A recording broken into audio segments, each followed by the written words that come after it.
in terms of eventually, hopefully within the week, the agreement is signed, what happens to our pump prices?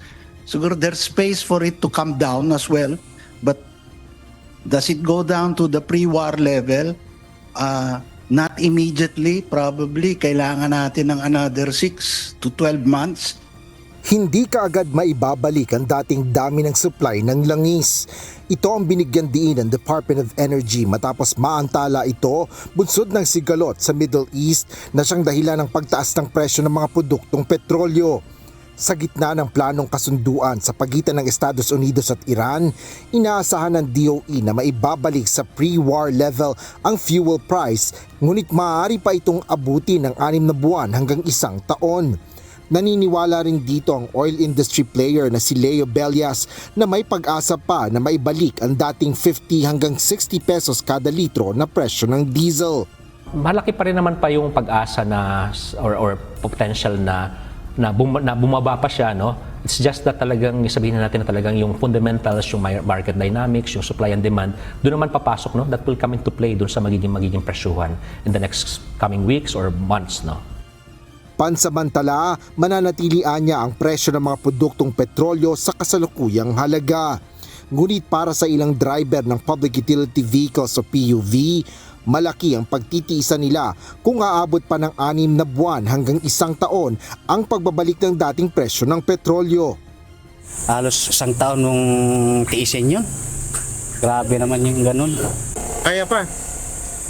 Kakayanin na lang kasi lahat naman kami, tulad ko, nag-uupa ko ng bahay. Magkano yung bahay ko sa 1 buwan? 5,000. Buti kung kumikita ka pa ng mahigit pa doon, halos wala na nga eh. Sinatsaga na, walang choice eh. Tsagain talaga eh. Tungkol naman doon sa kung totoo man yun, mainam na rin yun. At least may asahan ka. Pero sa tingin ko parang malabo na rin eh. Tumataas, bumababa, tumataas. Pagbaba, konti. Pagtaas, malaki. Parang namimingwit eh. Lalarga, pag hinatakbo ka na dala.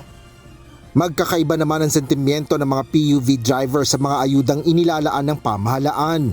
Partikular na dito ang 10 pesos na diskwento sa kada litro ng diesel ng mga PUV na makukuha sa mahigit 2,000 gasoline stations nationwide. Ako hindi eh.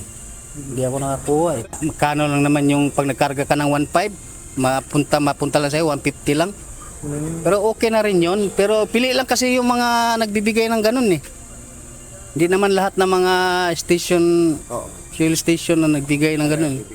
Kamakailan, inanunsyo rin ng DOE na makatatanggap na rin ng cash relief assistance ang mga sasakyang ginagamit sa pang-agrikultura.